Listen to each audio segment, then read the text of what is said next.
예, 놀라운 일이. 예. 하여간 제가 3주 동안 그 회사에서 거의 매일 이렇게 야근하듯이 엄청 바빴거든요. 근데 또 야근해야지, 또 집에 가서 찬양 준비해야지, 말씀 준비해야지, 고난의 길을 걸었었습니다. 3주 동안. 근데도 하여간 하나님께서 말씀을 이렇게 기도할 때마다 이렇게 주셔서 같이 나누고자 하는 말씀을 그래도 그나마 생각보다는 수월하게 준비를 할 수 있었습니다. 감사드리고요. 오늘은 하나님은 왜 고난을 허락하실까? 물론 여러분들이 너무 잘 아시겠지만 하나님 주신 마음 가지고서 같이 나눠봤으면 좋겠습니다. 말씀은 요한복음 9장 1절에서 3절 말씀입니다. 네, 요한복음 9장 1절에서 3절 우리 같이 읽도록 하겠습니다. 시작. 예수께서 길을 가실 때에 날 때부터 맹인된 사람을 보신지라. 제자들이 물어 이르되 라삐여, 이 사람이 맹인으로 난 것이 누구의 죄로 인함이니까? 자기니까? 그의 부모니까? 예수께서 대답하시되 이 사람이나 그 부모의 죄로 인한 것이 아니라 그에게서 하나님이 하신 일을 나타내고자 하심이라. 아멘. 세상을 이렇게 살아가다 보면 우리는 크고 작은 고통과 고난을 겪게 됩니다. 그리고 주위에서 아니면 이 땅 어디에선가 우리의 생각으로 이해할 수 없는 그런 뜻밖의 고통을 겪는 사람들의 소식을 듣습니다. 그럴 때 우리는 이렇게 생각하거나 하나님께 따지듯 질문을 던지곤 합니다. 하나님은 왜 이런 고난을 사람들에게 허락하시는 겁니까? 하나님은 왜 이런 사고가 일어나도록 하셔서, 이런 일이 일어나게 하셔서 나를 힘들게 하십니까? 왜 저 사람들이 고통을 당하게 하십니까? 하나님이 계시다면 왜 이 땅 가운데 이런 일이 일어나서 저 사람들이 저렇게 엄청난 고통을 당하게 됩니까? 왜 때로는 주님을 잘 믿는 사람이 병에 걸리고 어려운 일을 당하게 놔두십니까? 하나님 대체 왜 이러시는 겁니까? 이런 질문을 던지기도 합니다. C.S. 루이스라는 형제님이 고통의 문제라는 책에서 하나님이 고통, 고난을 통해서 하시는 일에 대해 다음과 같이 얘기한다고 합니다. 첫째는 하나님은 그 고난을 통하여서 우리에게 말씀하신다. 즉 교훈의 말씀을 하신다. 두 번째로 그 고난을 통하여 우리의 성품을 바꾸어 주시고 성장하게 하신다. 세 번째로 그 고난을 겪으면서 타인을 사랑하는 방법을 배우도록 해 주신다. 네 번째로 하나님에 대한 믿음을 키워 주신다. 다섯 번째로 때론 우리의 믿음을 시험하시기 위해서 고난을 사용하시기도 한다. 여섯 번째, 이 땅보다 하늘에 소망을 두게 하는 유익을 주시기 위해서 고난을 허락하신다라고 이렇게 얘기한다고 합니다. 맞는 것 같죠? 잘 모르겠습니다. 사실 내가 고난을 겪어본 후에 하나님께서 그 고난의 뜻을 깨닫게 해주시기 전에는 솔직히 그 고난 가운데서는 고난의 의미를 알기가 참 힘듭니다. 고난의 의미가 무엇이고 왜 하나님이 우리에게 고난을 주시는 이유는 솔직히 다 알 수 없지만 오늘 그냥 몇 가지 주시는 마음 가지고서 이렇게 생각해 보면서 어떻게 고난과 고통의 시간을 지날 때 잘 이겨내며 갈 수 있는지, 그리고 그것을 어떻게 하면 하나님 은혜 가운데 이렇게 넘어갈 수 있는지를 함께 생각해 보는 시간이 되었으면 좋겠습니다. 첫 번째로 일단 하나님께서는 우리에게 고난과 고통이 필요하기 때문에 허락하셨습니다. 고통과 고난이 없으면 우리는 무감각해져서 죽음의 길로 혹은 더 끔찍한 구렁으로 빠질 수밖에 없기 때문입니다. 가령 내가 요리를 하다가, 물론 저는 잘 요리를 못하지만 칼을 쓰다가 만약에 칼에 손을 베었거나 살짝이라도 찔리면, 아니면 또 뜨거운 물에 이렇게 데이거나 하면 엄청나게 아픕니다. 안 아프신 분 없으시죠? 일을 하는데 막 물집이 잡혀서 이렇게 막 아프고 막 그다음에 허리가 아파서 제대로 서지도 못할 때는 쉬면서 치료를 해야 다시 일을 할 수 있게 됩니다. 근데 만약 우리가 고통을 느끼지 못해서 칼에 찔려서 피가 흐르는데도 느끼지 못하고 못에 찔려서 파상풍에 걸렸는데도 아픔을 느끼지 못하면 어떻게 되겠습니까? 그리고 힘든 일을 하다가 허리를 다쳤는데 그 통증을 느끼지 못하고 어떤 일을 계속하게 된다면 결국은 어떻게 될까 한번 생각해 봤으면 좋겠습니다. 아마 죽게 되거나 더 이상 일할 수 없는 그런 몸의 상황에 이르게 될 것이 뻔할 것입니다.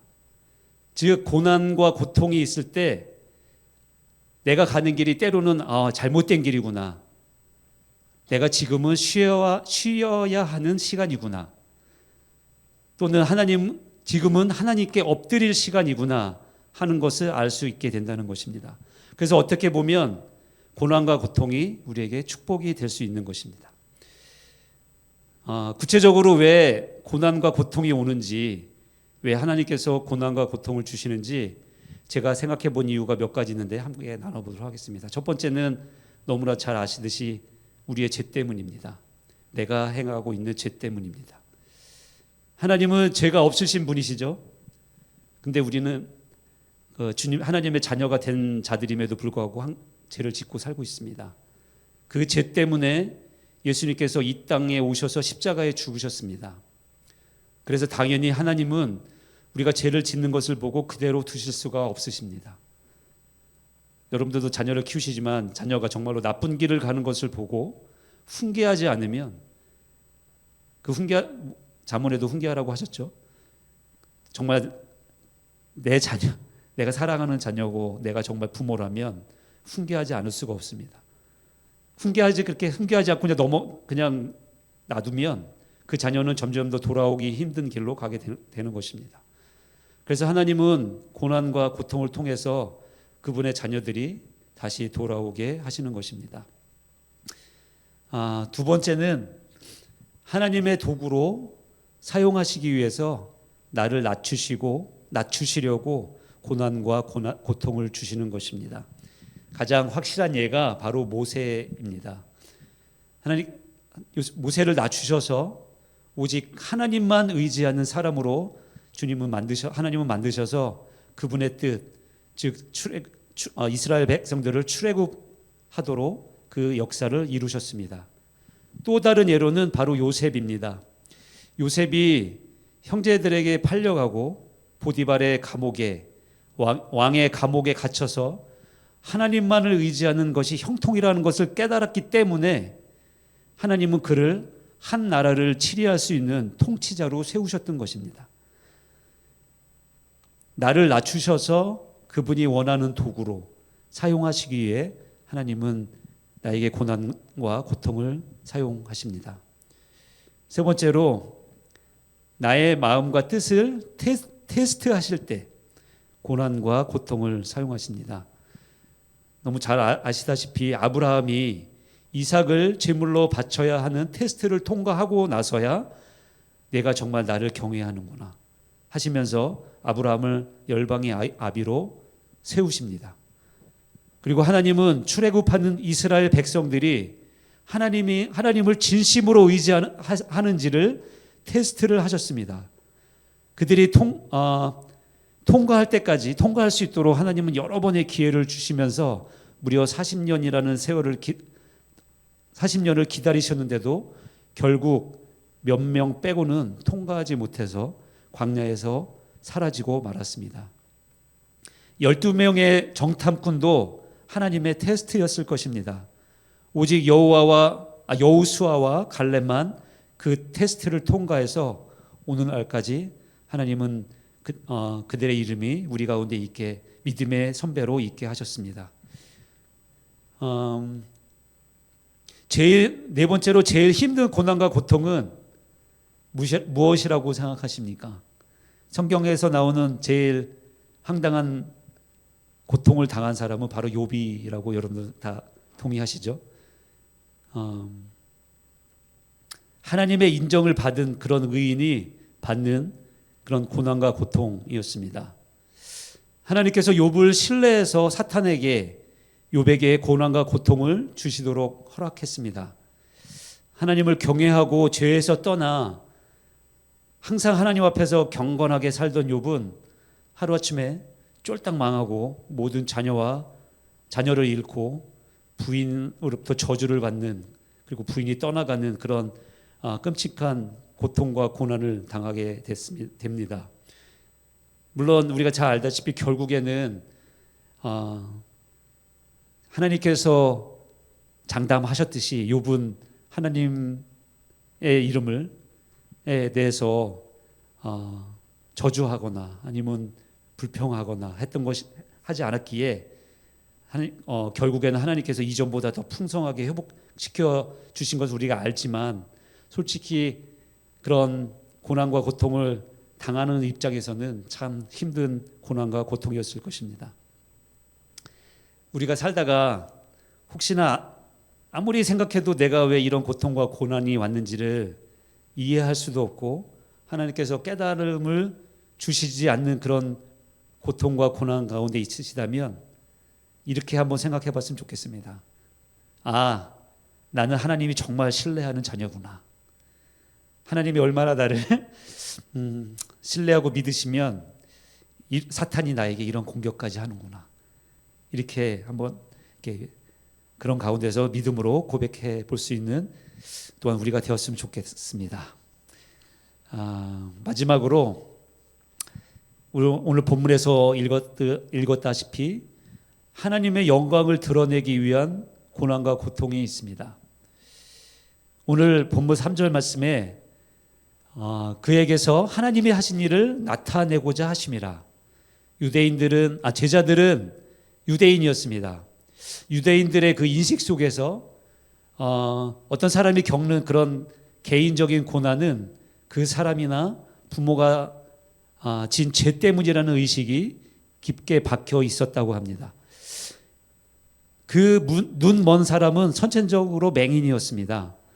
그래서 제자들은 아마 확신에 차서 예수님 앞에 질문했던 것 같습니다.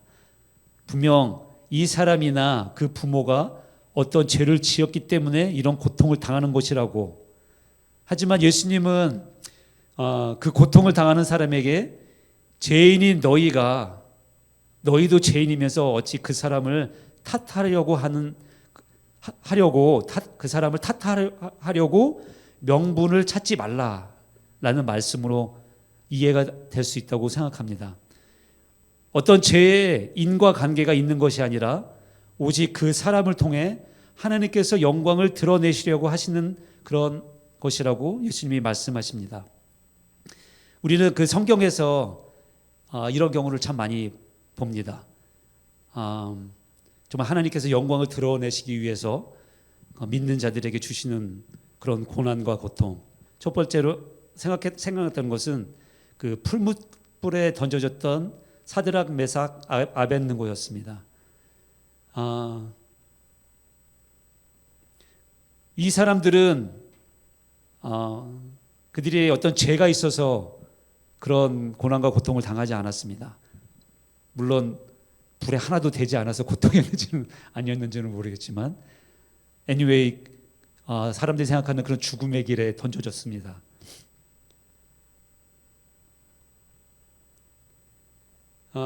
하지만 그 사람들의 그런 그 고통과 그 고난을 통하여서 그를 통해 그 하나님을 믿지 않았던 그 왕이 하나님을 인정하게 되고, 그 다음에 그때 그 믿는 사람들, 이스라엘 백성들을 비방했던 그런 사람들을 심판하게 하시고, 또한 포로로 잡혀갔던 이스라엘 백성들에게 평강을 주셨다라고 말씀하십니다. 뭐니 해도 가장 큰 예는 바로 예수님이라고 생각합니다. 죄도 없으시고 흠도 없으셨던 예수님이 창세전부터 준비하셨던 하나님의 놀라운 비밀을 나타내시기 위해 이 땅에 오셔서 모든 고통과 고난을 당하시고 인류를 구원하신 예수님이 바로 그 고난과 고통을 통해 하나님의 영광을 나타내신 가장 확실하고 분명한 증거라고 생각합니다. 혹시라도 나에게 내가 받는 이 지금의 고통과 고난이 하나님의 놀라운 뜻을 이루시기 위한 것이라는 그런 깨달음을 주실 때는 아마 그 누구가 주는 고난과 고통을 이겨낼 수 있도록 옆에서 줄 수 있는 그런 격려보다도 가장 큰 격려와 힘이 될 것입니다. 결론적으로 하나님께서 우리에게 고난과 고통을 허락하실 때는 우리를 힘들게 하고 우리를 못 살게 하려고 하시는 것이 절대 아니라 분명히 우리를 더 좋은 길로 인도하려는 것이고 우리를 통해 하나님의 귀한 일들을 이루어 가시기 위한 것이라고 믿어야 할 것입니다. 그리고 우리는 고난과 고통이 올 때 물론 쉽지 않지만 오히려 감사하고 하나님을 더 찬양하는 사람이 되어야 될 것입니다. 그리고 그 고난과 고통 속에서 정말 하나님께서 어떤 놀라운 일을 행하실지를 기대하며 그것을 이겨나갈 수 있는 그런 믿음의 사람이 되었으면 좋겠습니다. 우리 예레미야 29장 11절 잘 아시는 말씀인데 우리 같이 한번 읽어보도록 하겠습니다. 시작. 여호와의 말씀이니라. 너희를 향한 나의 생각을 내가 아나니 평안이요 재앙이 아니니라. 너희에게 미래와 희망을 주는 것이니라. 아멘. 고난과 고통 가운데서도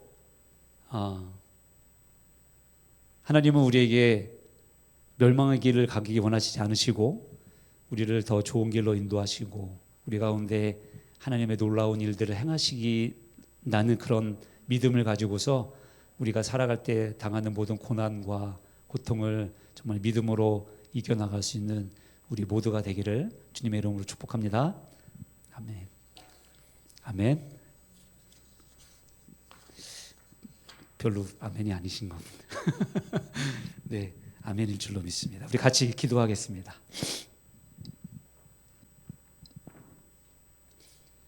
하나님이 우리에게 주시는 그 고난과 고통의 이유를 몇 가지를 생각해 봤는데 이 시간 좀 생각해 보면서 다시 되돌아보면서 혹시나 내가 당하고 있는 고난과 고통이 나의 죄로 인함이라는 그런 깨달음을 주신다면 그 죄에서 돌이키는 회개를 하는 우리가 되었으면 좋겠고요. 그렇지 않고 다른 분명한 그런 것이 아니라 다른 것이라면 분명 하나님께서 우리에게 놀라운 일을 행하실 것이라는 것을 믿음으로 정말 받아들이면서 하나님 내가 지금 걷는 이 길 혹시 고난의 길을 걷고 있다면 하나님 이 길을 믿음으로 잘 헤치고 나갈 수 있도록 도와달라고 이제 같이 좀 기도했으면 좋겠습니다. 그리고 무엇보다도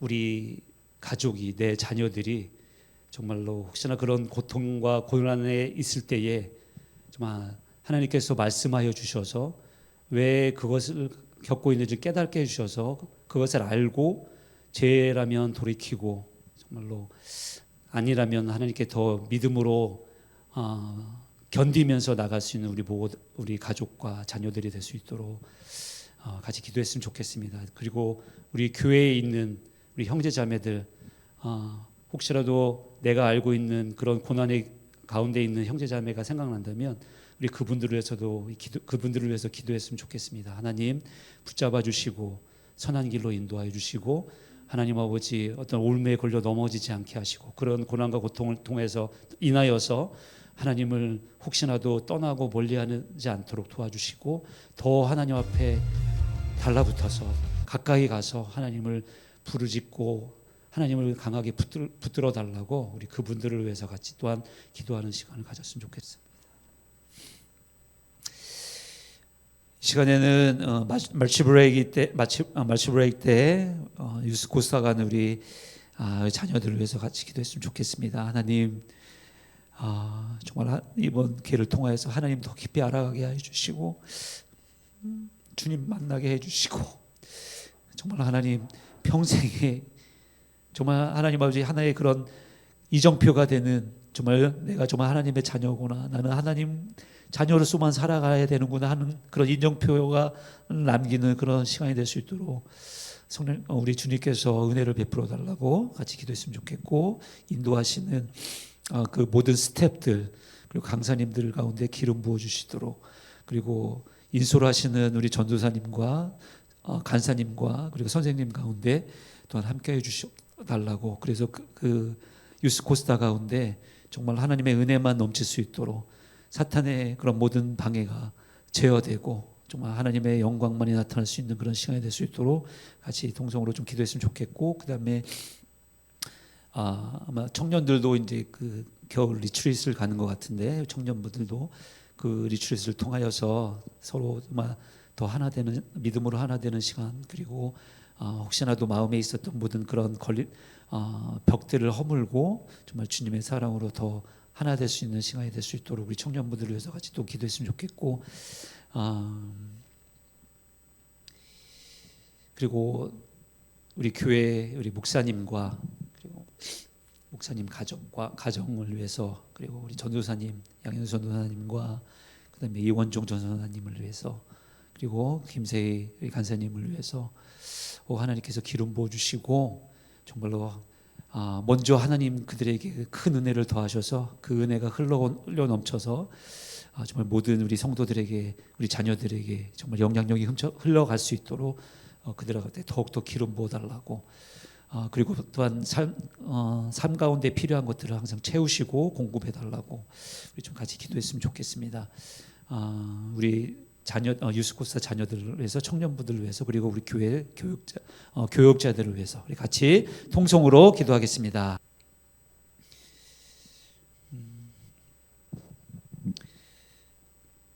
이 시간에는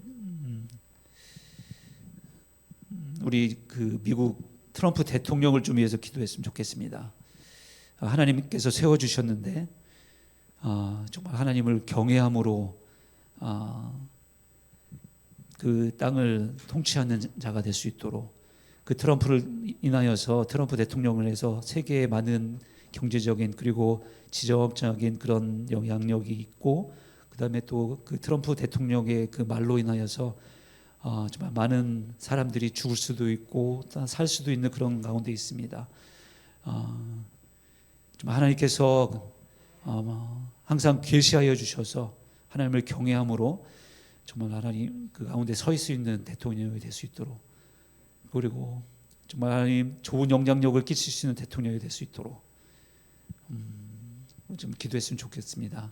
그리고 우리 또 대한민국 정치 상황을 위해서, 무엇보다도 그것으로 인하여서 많이 고통받고 힘들어하는 그런 백성들을 위해서 좀 하나님 주님 붙잡아 달라고, 그 땅을 불쌍히 여기시고 대한민국은 정말 하나님을 열심으로 찾고 기도했던 그런 대한민국을 다시 되올 수 있도록, 그 나라가 될 수 있도록, 회복될 수 있도록 정말 하나님만 의지하며 나갈 수 있는 그런 나라가 될 수 있도록 우리 이 시간 그 나라를 위해서 같이 기도하시고, 그다음에 여러분들 갖고 계신 그런 기도 제목을 가지고서, 그리고 또한 하나님께서 마음 주시는 그런 기도 제목을 가지고서 기도하시고 돌아가도록 하겠습니다. 같이 통성으로 기도합니다.